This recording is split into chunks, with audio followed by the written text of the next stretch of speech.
Revenge of the Nerds wasn't just a comedy, it was a declaration of war, fought with pocket protectors. But behind the pranks and the polyester, it was the uprising no one saw coming. A movie born from humiliation and turned into defiance. A cast that lived the chaos they were mocking. And a message that rewired what it meant to be cool. These are 20 weird facts about Revenge of the Nerds. And hidden inside the laughs and the lab coats, it wasn't just about revenge. It was the moment the underdogs took over. Number 1. Revenge of the Nerds wasn't born from Hollywood polish. It was forged in frustration. Writers Steve Zacharias and Jeff Buhai had spent their college years mocked, overlooked, and shoved to the sidelines for being too smart, too awkward, too different. Their screenplay was revenge through laughter, a declaration that intellect, empathy, and individuality could triumph over arrogance. They weren't writing about losers, they were writing about themselves. The studio expected a crass teen comedy. What it got was something far more subversive, a story that turned pain into power. Beneath the jokes and pranks beat the pulse of rebellion, a reminder that being underestimated is often the first step toward victory. Number 2. When Revenge of the Nerds rolled onto the University of Arizona campus, the real conflict wasn't between jocks and geeks, it was between Hollywood and the school itself. Fraternity and sorority leaders caught wind of the script and panicked. They saw the words Animal House in the studio memo and imagined drunken chaos tearing through their reputations. Rumors spread that the production would mock Greek life, portray students as perverts, and drag the university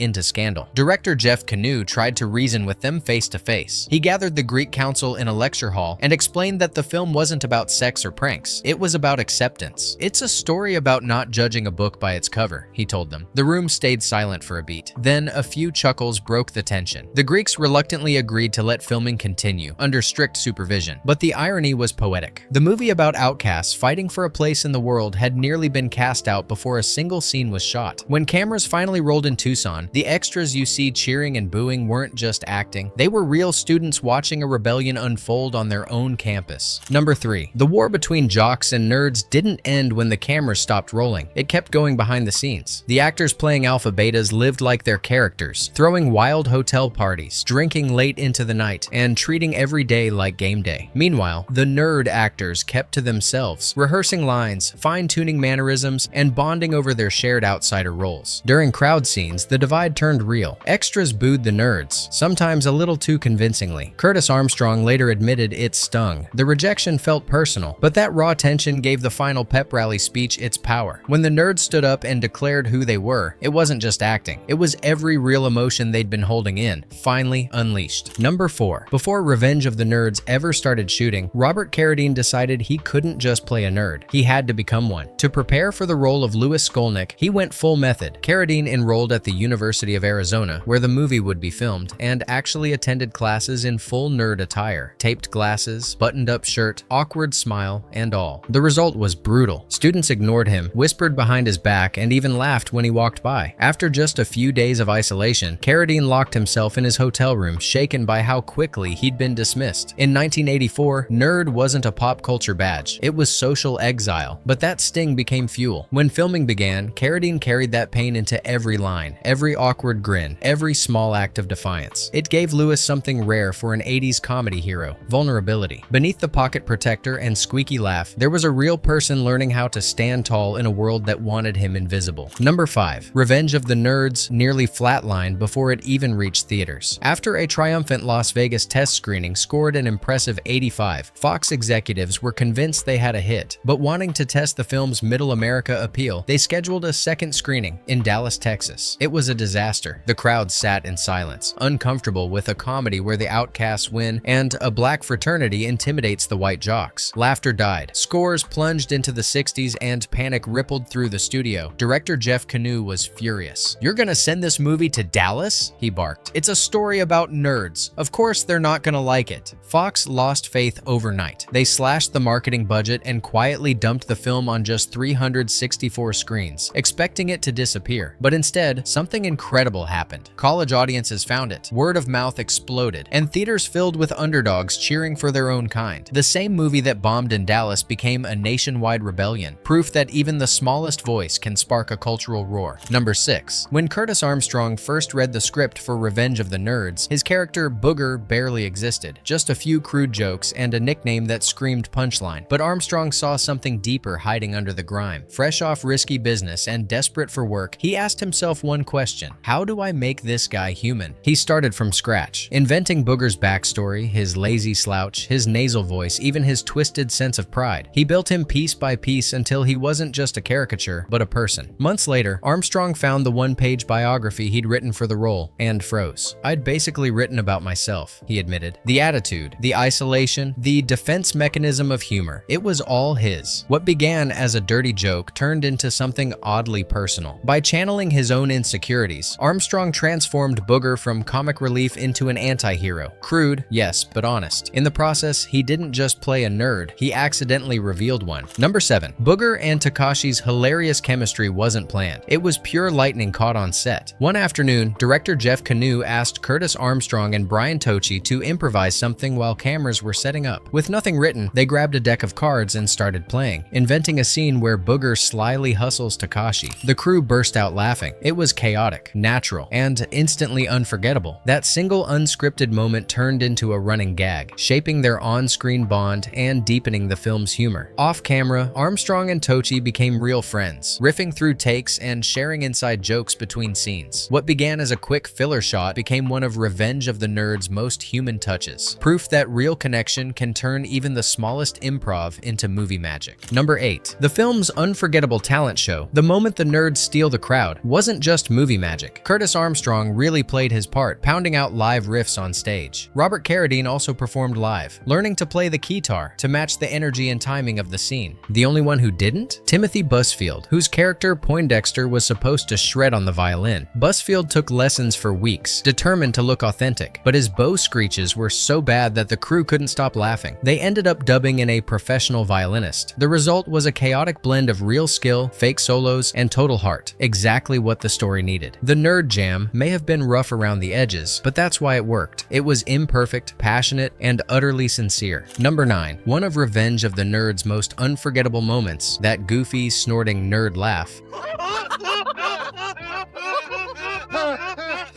was never in the script. James Cromwell, playing Louis Skolnick's proud father, improvised it during the opening scene as a way to make his son seem more endearingly awkward. The sound was ridiculous, nasal, and perfect. The crew cracked up, and the director told Cromwell to teach it to the rest of the cast. Soon, the laugh became the film's calling card. But the real punchline came later. During a cast screening, Cromwell's then-wife burst into laughter, with that exact same laugh. That's when he realized the truth. He hadn't invented it at all. "It came from my ex-wife," he later joked. What started as a spontaneous on-set joke became comedy legend, a sound so strange and sincere it defined nerd culture for generations. Number 10. Timothy Busfield's violin-playing Poindexter almost had a completely different name, Lipschultz. It came straight from the film's prop master, who jokingly lent his surname to the underwritten role. But when Busfield arrived on set, the real Lipschultz wasn't amused about being immortalized as a dweeb. The team scrambled to rename the character, landing on Poindexter, an old slang term for a know-it-all. From there, Busfield built the look: thick glasses, messy hair, thrift store clothes, and a nervous energy that became iconic. By the time he auditioned, dancing awkwardly to Beat It, the character was alive. One crew in-joke had transformed into one of pop culture's most enduring nerd archetypes, the Poindexter who outlasted them all. Number 11. Before Michelle Mayrink landed the role of Judy, Revenge of the Nerds nearly had an entirely different leading lady. Casting directors auditioned a long list of up-and-coming actresses, including Joan Cusack, Sarah Jessica Parker, and Jamie Gertz. Each brought something distinct: Cusack's offbeat charm, Parker's youthful wit, Gertz's confident edge, but none of them captured the quiet warmth that the filmmakers wanted. Then Mayrink walked in. Fresh from The Outsiders and Valley Girl, she gave Judy something rare for an 80s comedy: sincerity. She didn't play the dream girl. She played a real one, the first person to see the nerds not as punchlines, but as people. Ironically, the actresses who lost the role went on to headline major teen hits, while Mayrink's career stayed brief but unforgettable. In the end, she became the film's emotional heartbeat, the girl who proved even in a world of stereotypes, kindness could still rewrite the script. Number 12. Before Robert Carradine ever slipped on those taped glasses, Revenge of the Nerds had its eyes on another actor, the ultimate geek icon of the 80s, Rick Moranis. Fresh off Ghostbusters and Strange Brew, Moranis was Hollywood's reigning king of lovable oddballs. Fox wanted his familiar charm to anchor the movie, believing no one could embody nerd better. But Moranis Chris turned it down immediately. "A few years ago, I was offered Revenge of the Nerds, but there was no reason for me to do it. I'd just done Ghostbusters," he later said. "This is me. I don't get offered Arnold Schwarzenegger roles." It wasn't bitterness, it was clarity. He didn't want to parody himself. That choice opened the door for Carradine, who brought something fresh, not a timid misfit, but a nerd with confidence, humor, and heart. His Louis Skolnick wasn't just surviving the system, he was rewriting it. And thanks to Moranis' graceful no, the role evolved from typecast to timeless. Number 13. When Revenge of the Nerds crossed the Atlantic in 1984, it ran into a surprising problem. The word nerd didn't exist in Spanish. The translators had no idea how to sell a comedy about a word no one understood, so the distributors took the literal route, renaming it La Revancha de los Novatos, Revenge of the Freshmen. Technically accurate, but emotionally flat. To Spanish audiences, it sounded like a coming-of-age drama, not a raunchy rebellion. The sharp satire of outcasts versus elites got lost somewhere between the subtitles. Fans later joked that the translation made the movie sound like Dead Poets Society with pocket protectors. Still, the film's spirit survived. Even without the right word, everyone understood what it meant to be underestimated and to fight back. Long before nerd became global slang, Revenge of the Nerds was already teaching the world what it felt like. Number 14. One of Revenge of the Nerds' most surprising scenes never made the final cut, and it would have completely changed how fans saw the villain. In a deleted moment, Alpha Beta leader Stan Gable sneaks away from a raging frat party, slips on a pair of glasses, and quietly opens a textbook. When another brother knocks, he panics, hiding both before returning to the chaos. The scene revealed that behind his swagger, Stan was secretly ashamed of being smart. Director Jeff Canoe cut it for pacing, but the idea lived on. In Revenge of the Nerds 3, Stan finally confesses in court that he's one of them.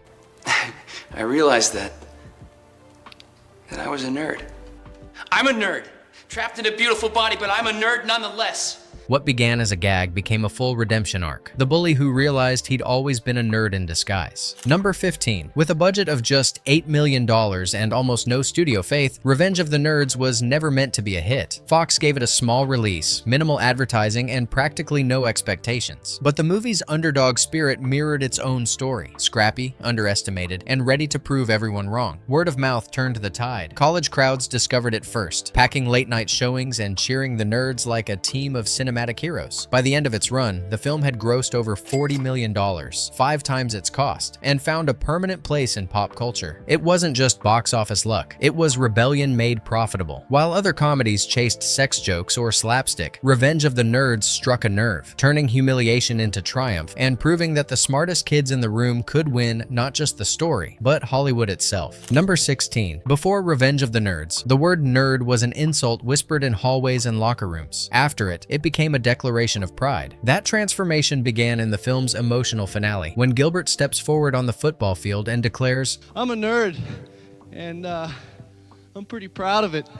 Curtis Armstrong, who played Booger, later said he still gets chills thinking about that moment. You could make an argument, he reflected. That was when everyone started embracing nerd culture. Audiences didn't just laugh, they cheered. Across campuses and living rooms, people who'd felt invisible finally saw themselves as heroes. Intelligence, creativity, awkwardness, all the things once mocked became badges of honor. In that single defiant speech, Revenge of the Nerds didn't just end a story, it rewrote an entire culture. Number 17. What began as a punchline in Revenge of the Nerds eventually turned into a real brotherhood. In 1984, Lambda Lambda Lambda, or Tri-Lambs, was just a fictional fraternity created for misfits who didn't belong anywhere else. But by 2006, the name had come to life. The University of Connecticut officially founded the first real Tri-Lambda chapter, describing it as a co-ed group dedicated to pop culture, community, and acceptance. Instead of beer pong and hazing, their focus was friendship and fandom, the real-life evolution of what the film stood for. What started as parody became legacy. Decades after the credits rolled, the Tri-Lambs had gone from underdog joke to genuine fraternity, proof that sometimes fiction inspires a better reality. Number 18. After Revenge of the Nerds spawned 3 sequels, Fox tried to turn the misfit magic into a weekly sitcom. In 1991, a pilot was filmed with director Peter Baldwin at the helm and actor Rob Stone stepping in as Louis Skolnick. But the laughter never left the editing room. According to the Encyclopedia of Unaired Television Pilots, the show failed its network tests and was quietly shelved before a single episode aired. Years later, Curtis Armstrong and Robert Carradine tried again, pitching a nerds-themed reality show where geeks and jocks faced off in absurd challenges. Fox passed once more, but the idea refused to die. In 2012, the duo finally brought it to life as King of the Nerds on TBS, turning rejection into redemption. Nearly 30 years later, the nerds had finally conquered television, not as fiction, but as living proof that you can't keep a good geek down. Number 19. In 2007, Fox Atomic greenlit a Revenge of the Nerds remake, aiming to reintroduce the story to a new generation. The cast looked promising: Adam Brody, Jenna Dewan, and Kristen Cavallari, and filming began at Agnes Scott College in Georgia. But just 2 weeks in, disaster struck. The college pulled permission after reading the script, calling it too raunchy, and production scrambled to relocate. The results were chaotic: bad footage, rushed rewrites, and mounting costs. Fox executives finally pulled the plug mid-shoot. The remake was quietly erased from studio records, leaving only fragments and rumors behind. It was poetic, in a way. A story about outcasts that Hollywood once again refused to understand. Number 20. Before Revenge of the Nerds, Hollywood didn't celebrate outcasts. It laughed at them. Nerds were sidekicks, punchlines, the ones who never got the girl. But in 1984, that changed forever. The film flipped the hierarchy, making intelligence, awkwardness, and individuality the true superpowers. For the first time, the underdogs didn't just fight back, they won. Its message rippled through pop culture. Movies like Weird Science, Can't Buy Me Love, and even Superbad carried its DNA. Stories where the outsiders rise, not by fitting in, but by embracing exactly who they are. The film turned nerd from an insult into an identity, a rallying cry for every misfit who'd ever been overlooked. 4 decades later, its influence still echoes in tech culture, fandoms, and every hero who refuses to play by the cool kids' rules. Because Revenge of the Nerds didn't just make audiences laugh, it made them believe that being different could change everything. Bonus fact: decades after its release, Revenge of the Nerds still echoes through pop culture, not just as a comedy, but as a movement. Its cast carried that legacy into entirely new worlds. Anthony Edwards left the campus behind to lead ER. Robert Carradine became a Disney Channel dad, and Curtis Armstrong returned to his roots, co-hosting King of the Nerds, a real-life competition that turned the film's message into reality. What began as a raunchy underdog comedy became a lifelong anthem for outsiders everywhere. In classrooms, offices, and boardrooms, its spirit lives on. A reminder that intelligence, passion, and persistence always outlast popularity. Revenge of the Nerds didn't just tell a story. It started a revolution, one that's still winning, one brain at a time. In the end, Revenge of the Nerds was never just about college hijinks. It was a declaration, a promise that someday the overlooked, the awkward, and the underestimated would rise. 40 years later, that promise has been kept. From Silicon Valley to Comic-Con, from classrooms to boardrooms, the nerds own the future. If this story ever made you feel seen or proud to stand out from the crowd, drop a comment. Tell us what classic underdog story we should rise with next. Because the truth that Melvin, Poindexter, and Lewis shouted from that football field still stands. The real power was never in popularity. It was always in passion.